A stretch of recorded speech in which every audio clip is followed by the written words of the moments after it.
já apoiaram o abaixo-assinado criado pelo Partido Novo para cobrar dos parlamentares a assinatura no pedido de uma CPI do abuso de autoridade. A ação partiu do deputado Marcel Van Hatten, que quer investigar ações dos ministros do Supremo Tribunal Federal e do Tribunal Superior Eleitoral. Van Hatten comemorou o engajamento da população e afirmou que a cobrança aos políticos é essencial para que a investigação aconteça. Segundo o deputado, para parar os possíveis abusos de autoridade, restauraria o equilíbrio entre os poderes da democracia brasileira. Para você, Beraldo, seria mesmo uma boa iniciativa a CPI do abuso de autoridade? É difícil que ela tenha um efeito prático, né? Acho que esse é o nosso grande desafio, porque precisa o Senado, sobretudo, atuar. Cabe ao Senado fazer a sabatina dos candidatos a ministro de Corte Superior no Brasil. Eles precisam ter consciência dessa responsabilidade de acompanhar o trabalho desses indicados, desses nomeados e tomarem medidas a partir do momento em que o papel que deveria ser desempenhado por essas pessoas não está mais sendo cumprido. Veja, há um grande incômodo no Supremo Tribunal Federal pelo excesso de poder que alguns ministros têm praticado, mas os outros não tomam uma iniciativa de expor a insatisfação e tentar trazer o tribunal para aquilo que ele deveria ser, aquilo que ele já foi. Se não tivermos um freio de arrumação efetivo no Brasil para que o Poder Judiciário volte a tomar conta apenas daquilo que lhe diz respeito e pare, sobretudo, de fazer o papel do Legislativo, de determinar interpretações e legislações sem que o Legislativo tenha atuado, inclusive com ameaças, como foi no caso do PL da censura, dizendo que se o Congresso não tomasse logo uma decisão, o próprio Supremo Tribunal Federal assim faria no lugar do Congresso. Isso é inaceitável, isso é inaceitável. E essa iniciativa de se propor essa CPI, ela terá resistência de ser efetiva, mas colocará na pauta essa discussão que é essencial para o futuro do Brasil. Talvez não seja esse o passo definitivo, mas sem dúvida alguma é um passo importante. Diga, Mota. Não há dúvida que o Brasil precisa examinar com cuidado o que tem acontecido nos últimos anos, né? Não faltam exemplos de decisões de autoridades nas quais a Constituição e as leis parecem ter sido ignoradas ou reinterpretadas com excesso de criatividade. Algumas autoridades usam seu cargo de uma forma que extrapola em muito o que a lei e o bom senso permitem. Se eu fosse citar exemplos, eu ficaria aqui a noite inteira falando. Eu tenho certeza que todos os nossos espectadores, enquanto eu falo aqui, estão vendo na sua frente passar uma lista de acontecimentos recentes. Parabéns ao Partido Novo, o partido que eu ajudei a criar, por ter feito esse abaixo-assinado. É uma mistura da ação prática a que o Dantas se referia com a serenidade que eu recomendo. Não é necessário gritar, não é necessário fazer nenhum alarde. Parabéns ao deputado Marcel Van Hatten, que está escrevendo o seu nome na história do Brasil. E parabéns a todos os outros parlamentares que têm consciência da responsabilidade da sua missão. A gente não pode esquecer nunca o que disse o economista austríaco Friedrich von Hayek. Não há justificativa para a crença de que, desde que o poder seja conferido por um processo democrático, ele não conseguirá ser autoritário. Não é a fonte do poder, mas os seus limites que impedem o poder de ser autoritário. Você, Dantas. Olha, mais uma vez, né, até mencionei no início da nossa conversa aqui, essa iniciativa do Van Hatten, importante. Ele já vinha coletando, já tinha conseguido, inclusive, coletar as assinaturas necessárias para a CPI na legislatura passada, acabou que teve de voltar a coletá-las na nova legislatura, como ordena aí o regimento, e está indo bem, e com esse apoio popular, é o apoio popular que vai fazer com que as autoridades, com que os demais deputados entendam que vale a pena comprar essa briga. Vale a pena por quê? Porque é preciso que o legislativo se erga diante do arbítrio. O legislativo está sendo massacrado também em consequência da sua omissão dos últimos anos. Se omitiu tanto que agora perdeu o espaço de poder que lhe é garantido constitucionalmente. E para recuperar esse espaço de poder, ele vai suar, ele vai precisar trabalhar muito. A CPI do abuso de autoridade, não sei nem se ela vai sair, mas ela é uma iniciativa para alertar a população, para jogar luz sobre esses arbítrios, essas decisões arbitrárias. É preciso dizer, de forma republicana, porque a CPI é um instrumento republicano, é preciso dizer para as autoridades do judiciário: olha, vocês estão exorbitando nas suas funções, exorbitando no exercício do poder, vocês estão exercendo o poder para além das prerrogativas constitucionais. Coloquem a mão na consciência. É preciso ter poder, demonstrar o poder, demonstrar consciência, responsabilidade por parte do legislativo, para que o judiciário, o executivo, olhe e fale assim: não dá para seguir por aqui, porque há um muro, há um levante, as pessoas estão entendendo que está passando um pouquinho dos limites. Não dá, ninguém vai colocar a mão na consciência sem ali algum tipo de choque de realidade. Esse choque de realidade, ele vem também a partir das manifestações públicas. As pessoas indo às ruas, as pessoas assinando um abaixo-assinado, elas demonstram a sua insatisfação, elas demonstram que, olha, vocês estão fazendo uma guerra, mas quem está sendo vitimado é a sociedade como um todo, é uma guerra política que está vitimando a sociedade. A eleição já passou também para o judiciário. É preciso que isso fique muito claro. O TSE tem que pacificar, tem que voltar aos seus escaninhos, tem que entender que a campanha já acabou, a eleição já acabou. Já foi eleito um presidente, esse presidente está no seu mandato, no exercício do seu mandato. Pera lá, calma aí. É preciso que o Supremo passe a se dedicar às questões realmente importantes, aquelas constitucionais, aquelas que são nevrálgicas para a sociedade como um todo, e sair dessa disputa política.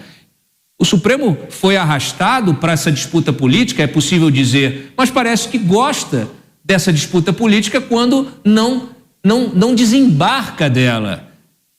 Ora, de que estamos falando? Nós estávamos falando desde o início do programa aqui de um governo que vem com revanche, vem com vingança, que está administrando a máquina pública com essa sede de vingança, com o veneno escorrendo pelo canto da boca. E você vê isso acontecendo, contaminando o judiciário também. Não é possível. O legislativo também não pode ficar à mercê desse tipo de coisa. O Congresso está aí para representar essa população gigantesca. É preciso que fique claro, é preciso a gente repisar o óbvio. O Lula foi eleito, não foi eleito pela maioria da população. Nós tivemos um contingente de votos nulos impressionante e tivemos um outro contingente impressionante para o segundo colocado. Então, ou esse governo governa para o país, tem a responsabilidade de governar para o país, ou ele precisará ser reposicionado, recolocado, empichado, ou seja lá o que for, porque não é possível nós vivermos diariamente a sociedade se matando, trabalhando para segurar esse Estado, para carregar esse Estado nas costas, e essas pessoas irresponsáveis não conseguem administrar a coisa pública da maneira que deveriam, não conseguem estar à altura moral que as instituições exigem. Será que é difícil recuar? Alguém tem que ceder. Agora, Beraldo, esse movimento, né, de resgate da ideia da CPI do abuso de autoridade, né, que já tinha sido ventilada no ano passado, mas o resgate dessa ideia aconteceu semana passada, depois da cassação do mandato do deputado federal Deltan Dallagnol. Inclusive, no final de semana, tivemos atos de rua lá em Curitiba, né, contra essa decisão do TSE. E agora também esse apoio popular, né, que não deixa de ser, né, a assinatura num documento como esse, né, a adesão a um abaixo-assinado é uma forma de mobilização popular, de manifestação da população. Você acha que isso é bem-vindo nesse momento? É necessário que a população tome a frente mesmo e demonstre essa insatisfação, seja nas ruas, seja num abaixo-assinado como esse?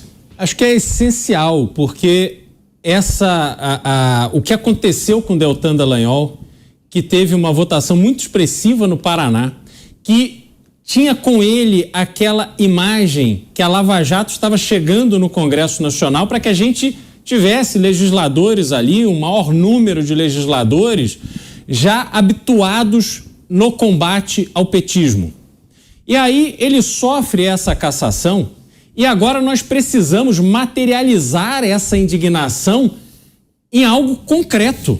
Então é importantíssimo que nós tenhamos o Congresso Nacional exercendo o seu papel, e a gente precisa lembrar do seguinte: nós teremos a indicação de 2 novos ministros para o STF neste ano.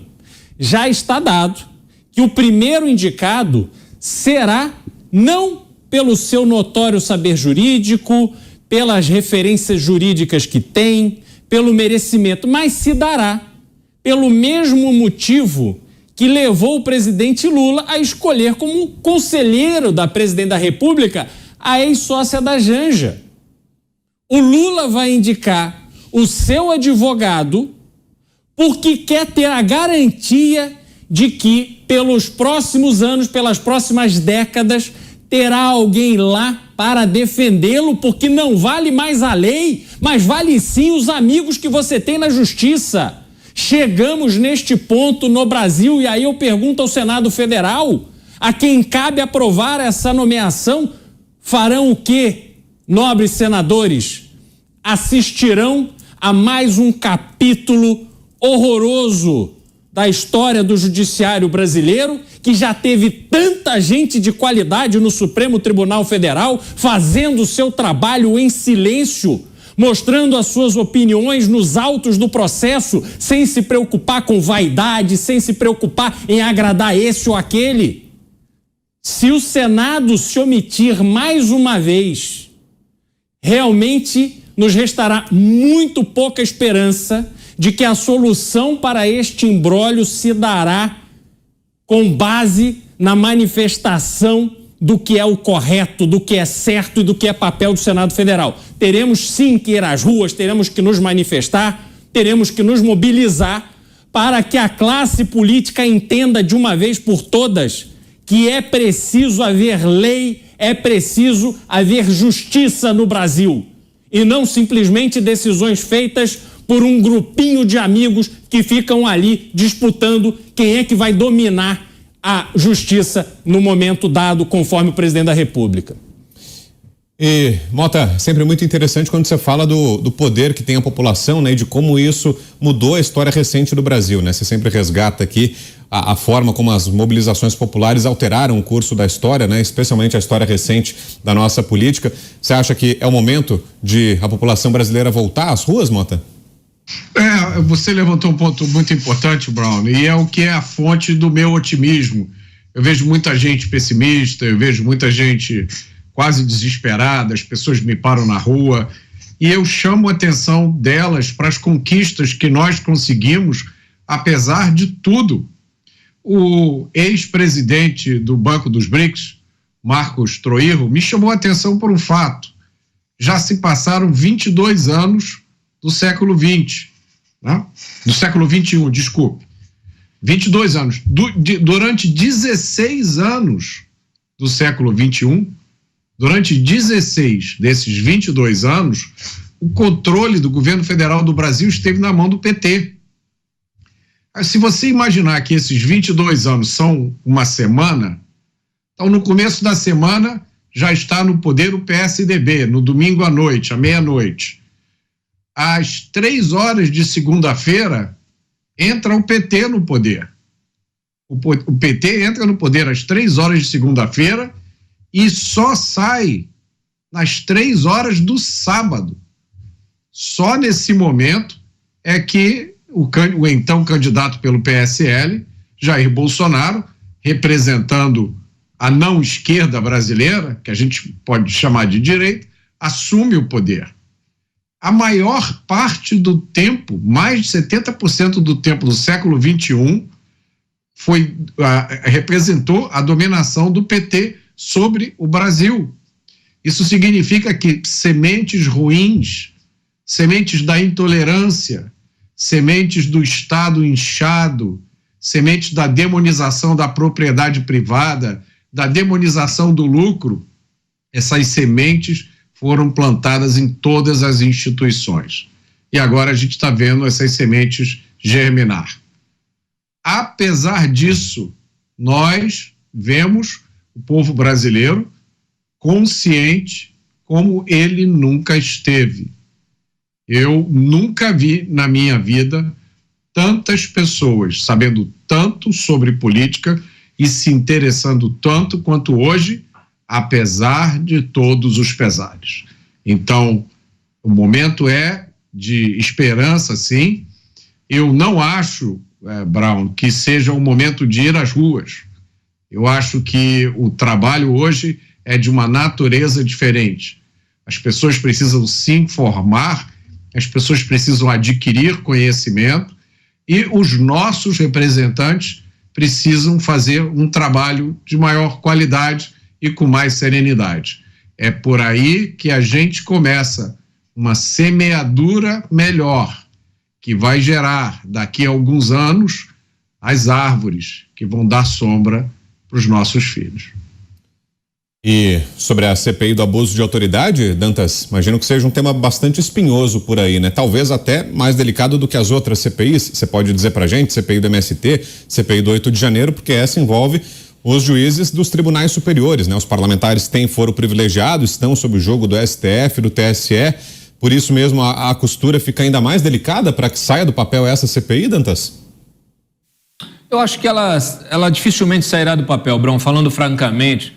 Nós tivemos, inclusive, uma iniciativa da tal da CPI do crime organizado e tal, que morreu logo nas primeiras semanas depois do anúncio dela. É natural, nós temos vários pedidos de impeachment sendo apresentados, semana sim, semana não, nem tudo vai para frente, nem tudo é levado a sério, mas tudo faz parte deste mosto, né, político, cultural que nós estamos vivendo. Naturalmente, ficar calado, ficar quieto, não fazer aquilo que a gente está defendendo aqui, não fazer o exercício, não exercer o mandato de forma proativa, de forma concreta, técnica, se ninguém fizer nada, vai ser a boiada passando, né? Passando e atropelando, passando por cima, pisoteando todo mundo. É preciso que esse tipo de iniciativa seja debatida. Por que você faz um abaixo-assinado e ao mesmo tempo corre com um pedido de assinaturas? Claro, naturalmente para ver se a população aqui pressiona, o eleitor pressiona a autoridade, o deputado assina. Só que a gente sabe a dificuldade que é você instalar uma CPI, a escolha do relator, a escolha do presidente, a escolha da composição. Tá aí a CPI do 8 de janeiro se arrastando. Nem foi instalada ainda, esperamos que esta semana seja. Mas assim, vale o debate, vale a pena falar disso, vale a pena entender o porquê. Por que nós estamos falando disso? É disso que se trata. Vale muito você colocar esses temas, entender, despertar a população. Por quê? Porque você, quando coloca esse tema na mesa, a imprensa, mesmo aquela imprensa, né, comercial, muito mais ali afim, né, pendurada talvez ali na SECOM, na greve da SECOM, ela vai tentar não tocar no assunto, mas quando o assunto começa a reverberar muito, ela tem de tocar no assunto. Isso acaba rompendo a bolha e atingindo um cidadão, um eleitor, que muitas vezes nem se deu conta dessa briga política, dessa disputa política, do que está acontecendo, da cassação do Deltan, do que aconteceu, da possível cassação do outro deputado, do senador. As pessoas estão sobrevivendo, estão trabalhando, estão dedicadas ao seu dia a dia. O que a gente vive aqui nesse micro-universo político, que é compartilhado diariamente com essa imensa audiência da Jovem Pan, esse universo ele não é acessado por toda a massa da população, por grande parte. Infelizmente, eu até peço que os os nossos ouvintes e os nossos espectadores também multipliquem essa mensagem para a gente atingir um público cada vez maior, para que as pessoas possam ir tomando consciência dos seus direitos, dos seus deveres, da dinâmica política, de que não tem que ficar pedindo amém, bênção para político, tem que tratar político igual empregado, porque o político está lá por causa do eleitor, para cumprir uma missão, né? Para cumprir as promessas de campanha. Aliás, é o melhor emprego público que existe, porque não tem concurso. O sujeito vai lá, né? Convence o eleitor a ganhar os seus votos. Claro que a disputa política, a disputa eleitoral, que uma campanha é uma coisa pesada, difícil, etc. Mas muitas vezes a pessoa nem precisa enfrentar essa dificuldade toda. De repente ela é uma influenciadora, de repente ela tem aí muitas verbas, né, do fundo eleitoral, do fundão eleitoral direcionadas, injetando na sua campanha, tem ali caciques mobilizados para a sua eleição. Só que no fim das contas, o que interessa? O que interessa é ver isso na prática. O eleitor tem que entender isso, entender que ele precisa se expressar, precisa dizer o que quer, precisa cobrar o político, precisa cobrar o deputado, o senador que ele elegeu, o governador, o prefeito, o vereador, o presidente da República, e não achar que o sujeito, quando está ali inaugurando uma obra, está fazendo um favor. Infelizmente, essa cultura ainda é a cultura de massa da nossa população brasileira, que é, infelizmente, muito ignorante, e é mantida na ignorância por esses caciques políticos. Vários deles são aqueles coronéis redivivos, modernos, que vivem da política, vários deles multimilionários. Aí o sujeito humilde, está ali o eleitor, passa o deputado num carrão, mora numa mansão, tem um hotel na beira da praia, e as pessoas tratam isso como algo normal. Não é normal. Por isso, a necessidade desse debate ser travado diariamente.